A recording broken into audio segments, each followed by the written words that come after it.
I was just buying a baby shower gift at the department store when everything changed in an instant.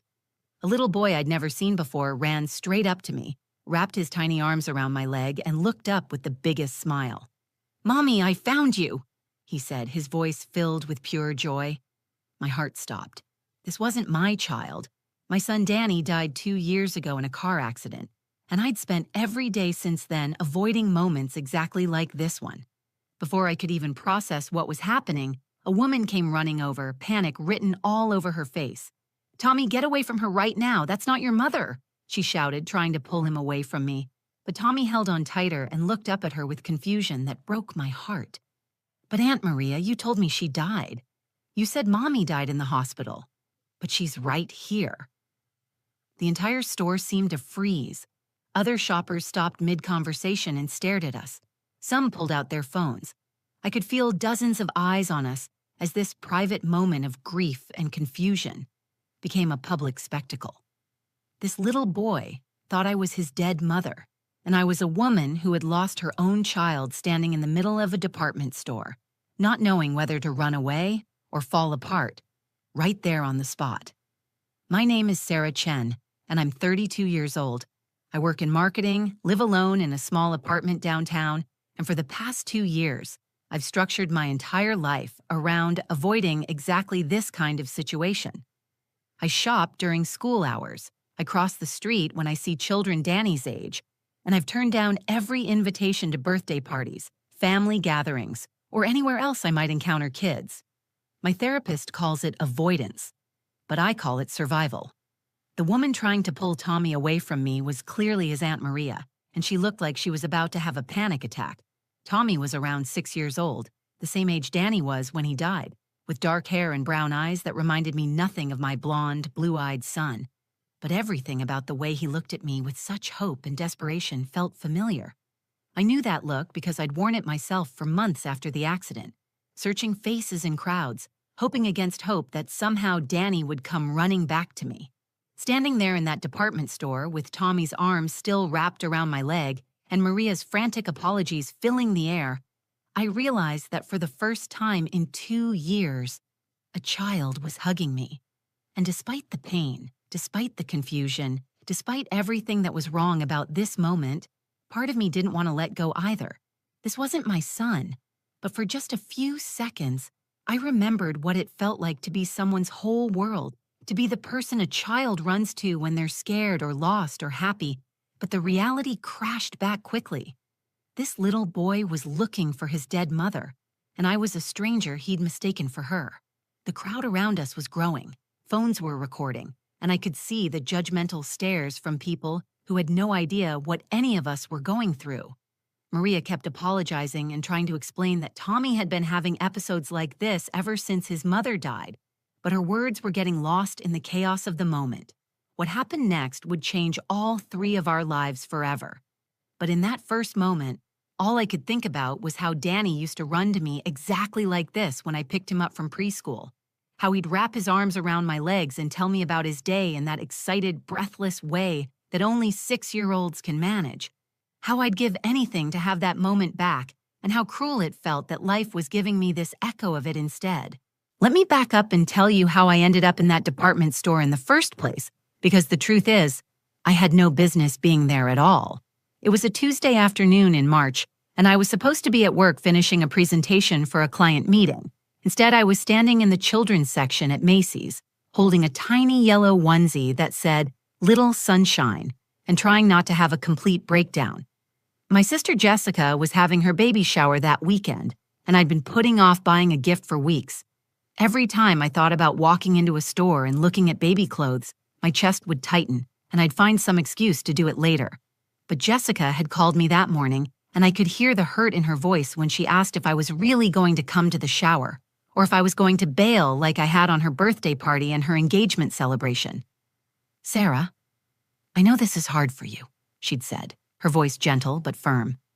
"But I need my sister there. This baby is going to be your nephew, and I want him to know his aunt." The way she said it made me realize I'd been disappearing from my own family's life, not just avoiding strangers' children. So I promised her I'd be there, and I promised myself I'd buy something beautiful for the baby.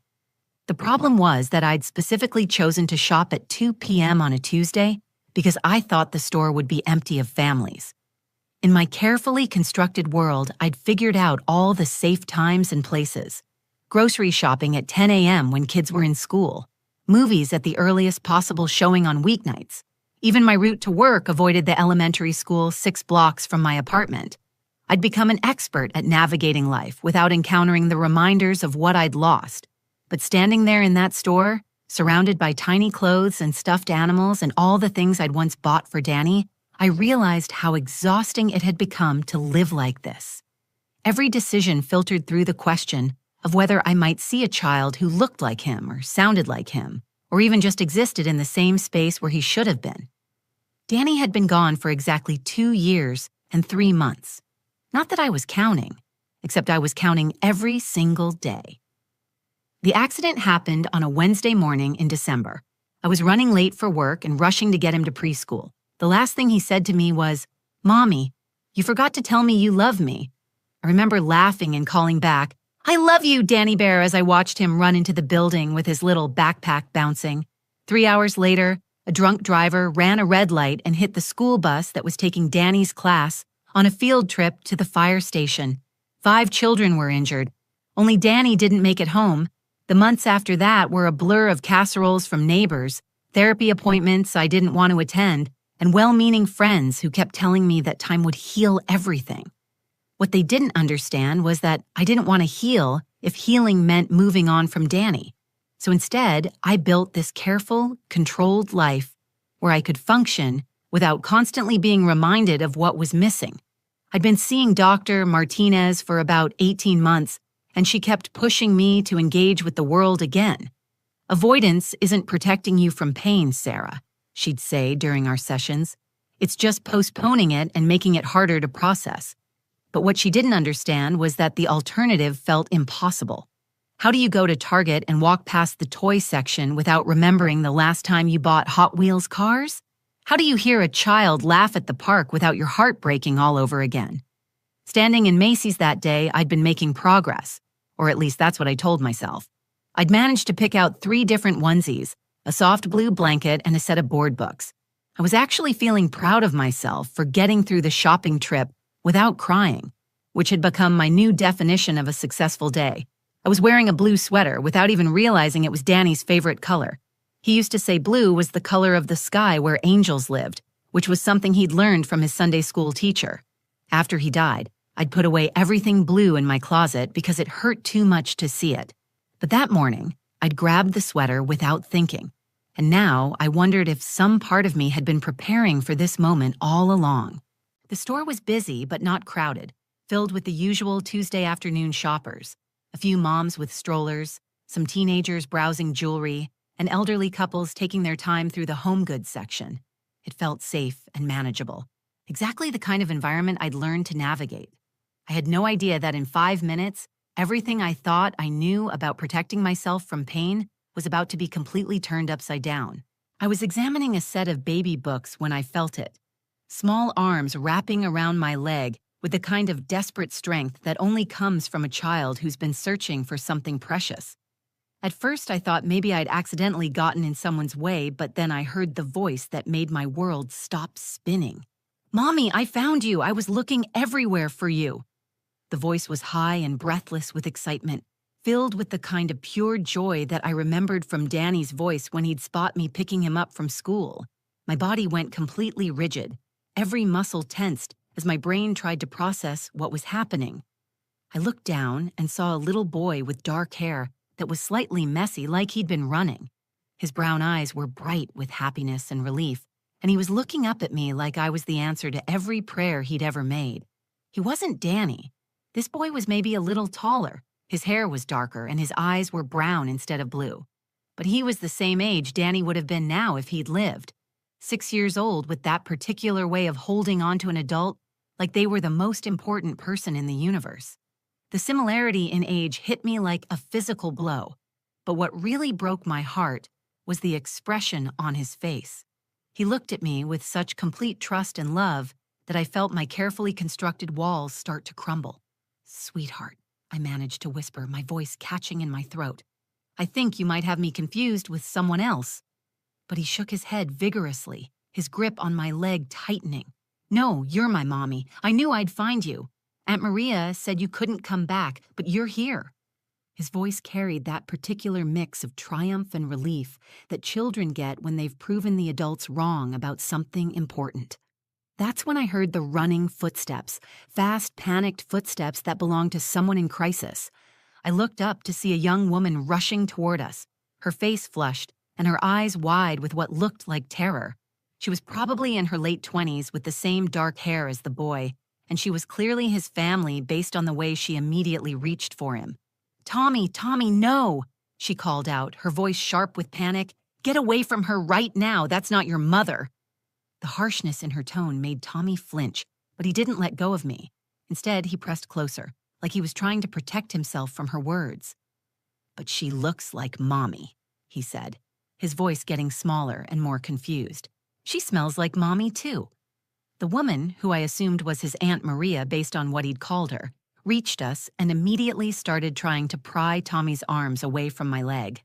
"I'm so sorry," she said to me, her voice shaking with embarrassment and fear. "He's been doing this. Ever since Lisa died, he's been running up to strangers. I turned my back for 1 second to look at shoes, and he disappeared." But Tommy wasn't having it.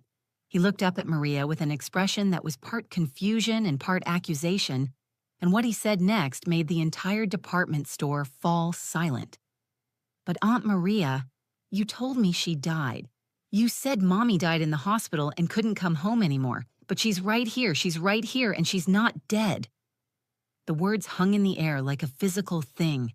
I could feel every person within hearing distance stop what they were doing and turn to look at us. Conversations died mid-sentence. Shopping bags stopped rustling. Even the background music from the store's speakers seemed to fade as everyone absorbed what this little boy had just said. Maria's face went completely white. She looked like she might faint or throw up or both. "Tommy, please," she whispered, her voice breaking. "This isn't Mommy. Mommy is gone, remember? We talked about this." "No!" Tommy's voice rose to a near shout, filled with the kind of desperate defiance that comes from a child who's had their reality questioned too many times. "You're lying. You told me she was dead, but she's not. She's right here. Tell her, Mommy, tell Aunt Maria you're not dead." I felt tears starting to burn behind my eyes. This little boy was living in the same impossible space I'd been occupying for 2 years, the place where logic and hope collide and create nothing but pain. He wanted his mother back so desperately that he was willing to believe a complete stranger could be her. And I understood that feeling so completely it made my chest ache. People were definitely staring now. I could see phones being pulled out, whispered conversations starting, and the kind of crowd that gathers when something dramatic happens in a public place. But all I could focus on was Tommy's face, the way he was looking between Maria and me like we held the power to either save his world or destroy it completely. That's when I realized I had a choice to make that would change everything. In that moment, with Tommy's arm still wrapped around my leg and Maria looking like she was about to collapse from embarrassment and panic, I had 2 choices. I could do what I'd been doing for 2 years and walk away. I could gently remove Tommy's arms, mumble an apology to Maria, and disappear into the crowd of shoppers who were now watching us like we were performing some kind of tragic street theater. That would have been the safe choice, the choice that protected my carefully constructed bubble of emotional safety. Instead, I did something that surprised even me. I knelt down. Getting to Tommy's eye level meant looking directly into those brown eyes that were filled with so much hope and confusion. It meant seeing the tear tracks on his cheeks that I hadn't noticed before, and the way his little hands were trembling as he held onto my sweater. It meant acknowledging that this wasn't just about my pain anymore. "Tommy," I said softly, using his name for the first time, "can you tell me about your mommy? What was she like?" Maria made a small sound of protest behind me. "Ma'am, you don't have to do this. I can handle him. We'll just go." But I held up my hand without taking my eyes off Tommy. Something about this little boy's desperation felt familiar in a way that went beyond just recognizing grief. He reminded me of myself in those first months after Danny died.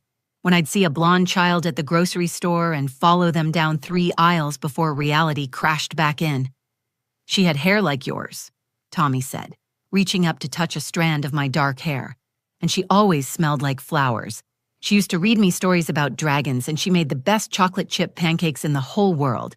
She called me her little knight because I was brave." Each word he spoke made my heart break a little more, but also made something else happen that I hadn't expected. I started to remember what it felt like to talk about Danny without immediately shutting down. "She sounds like she was an amazing mom," I told him. "And you know what? I bet she still thinks you're the bravest little knight she knows." "But where did she go?" Tommy asked, his voice getting smaller. "Aunt Maria says she's in heaven, but I looked up at the sky and I can't see her. And sometimes at night, I hear Aunt Maria crying on the phone, saying she can't do this anymore. I thought if I found Mommy, then Aunt Maria wouldn't be sad." That's when Maria completely broke down. She sank into a nearby chair and put her face in her hands, her whole body shaking with sobs she'd clearly been holding back for months. "I can't," she whispered. "I don't know how to do this. Lisa was supposed to be here. She was the one who knew how to answer these questions. I'm just his aunt. I don't know how to be his mother." Looking at Maria fall apart while Tommy stood there trying to process emotions that were too big for his 6-year-old heart, I realized something important. I'd been so focused on protecting myself from pain that I'd forgotten how isolating grief could be. Here was a woman who was drowning in the same kind of loss I was, and a little boy who was searching for his mother in the faces of strangers because the truth was too hard to accept. "Maria," I said, still kneeling next to Tommy but looking at her, "how long has it been since Tommy's mom died?" 6 months, she choked out. "My sister Lisa had cancer. She fought for 2 years, and I kept telling Tommy she was going to get better because I couldn't bear to see him give up hope. But when she died, he couldn't understand why I'd been lying to him. And I didn't know how to explain death to a 6-year-old when I could barely accept it myself." I felt something shift inside my chest, like a door I'd kept locked for 2 years was finally starting to open. "Tommy," I said, taking his small hands in mine, "I want to tell you something. I had a little boy, too. His name was Danny, and he died in an accident 2 years ago. I miss him every single day, just like you miss your mommy." Tommy's eyes widened. "You had a little boy? Where is he now?" "He's in the same place your mommy is," I said, surprised by how steady my voice sounded. "And I've been just as scared and sad as you are, but I learned something important. Missing someone doesn't mean they're really gone. It means we love them so much that we carry them with us everywhere we go." "Can you teach me how to do that?" Tommy asked. "Because I don't want to forget her, but it hurts so much to remember." That's when I made the decision that would change all of our lives. What if we helped each other remember? And what if we helped Aunt Maria, too? What happened next still gives me chills when I think about it. Tommy looked at me with those serious brown eyes and asked, "Will you come home with us so you can teach me how to remember without it hurting so much?" Maria's head snapped up from her hands. "Tommy, we can't ask this lady to come to our house. She's a stranger." But something had shifted in the air between the 3 of us. I could feel it, and I think they could too. "Actually," I said, looking at Maria, "maybe we could just talk for a few more minutes. There's a coffee shop in the mall. I think we all need to sit down." 20 minutes later, we were sitting in a corner booth at the food court, Tommy between Maria and me, sharing a chocolate chip cookie that was probably his dinner, but none of us cared. And that's when the real truth started coming out. "I've been lying to him," Maria said, her voice barely above a whisper. "Not just about Lisa being dead, but about everything. I've been pretending I can handle this, pretending I know what I'm doing, pretending I'm not completely falling apart." She looked at Tommy, who was carefully breaking his cookie into small pieces. "Tommy, remember when you heard me on the phone last week, when I was talking to Grandma Rosa?" Tommy nodded, not looking up from his cookie. "I wasn't just sad about Mommy being gone. I was scared because I don't know how to take care of you the way she did. I don't know how to make pancakes without burning them, or how to do the voice for the dragon in your bedtime stories, or how to answer your questions about where Mommy went." "But you're doing it," Tommy said quietly. "You're taking care of me." "I'm trying," Maria said, tears streaming down her face. "But I'm so scared I'm going to mess everything up. Your mommy was the one who was good with kids. I'm just a 28-year-old who works at a bank and has never even had a houseplant live longer than 6 months. That's when Tommy looked up at her with an expression that was far too mature for his age. Aunt Maria, were you going to give me away? Is that why you were crying on the phone? The question hung in the air like a bomb waiting to explode. Maria's face went completely white, and I could see her trying to figure out how to answer without devastating this little boy even more. Tommy, she said finally, I would never give you away. Ever.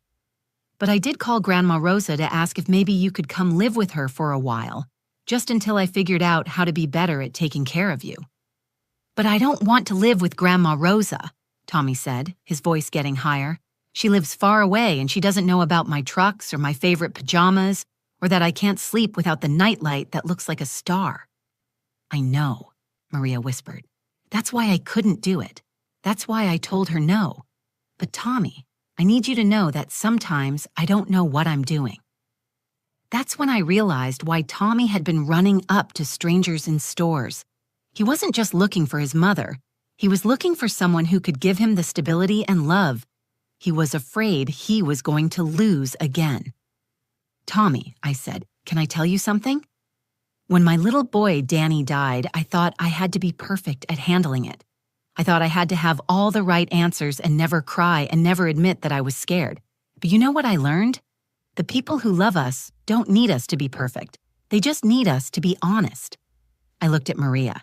And Maria, you don't have to be Tommy's mother. You just have to be his Aunt Maria who loves him and is trying her best. But what if my best isn't good enough? Maria asked. Then we figure it out together, I said, surprising myself with the words. What if you didn't have to do this alone? Tommy's face lit up. You mean like a team? Like the Avengers? I laughed, and it was the first time I'd laughed in months without feeling guilty about it. Exactly like the Avengers, but instead of saving the world, we help each other. Can you teach me how to remember Mommy without getting so sad that I can't breathe? Tommy asked. And can you teach me how to make pancakes that don't look like burned hockey pucks? Maria added. And can you both teach me how to stop being so scared of living again? I asked. Tommy reached across the table and took both of our hands. Deal, but we have to promise to tell each other the truth, even when it's scary. Deal, Maria and I said at the same time. And just like that, our lives changed forever.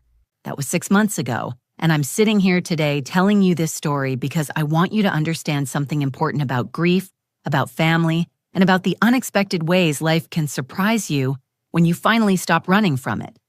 Tommy, Maria, and I didn't just exchange phone numbers that day and go back to our separate lives. We became something I never expected to find again after losing Danny.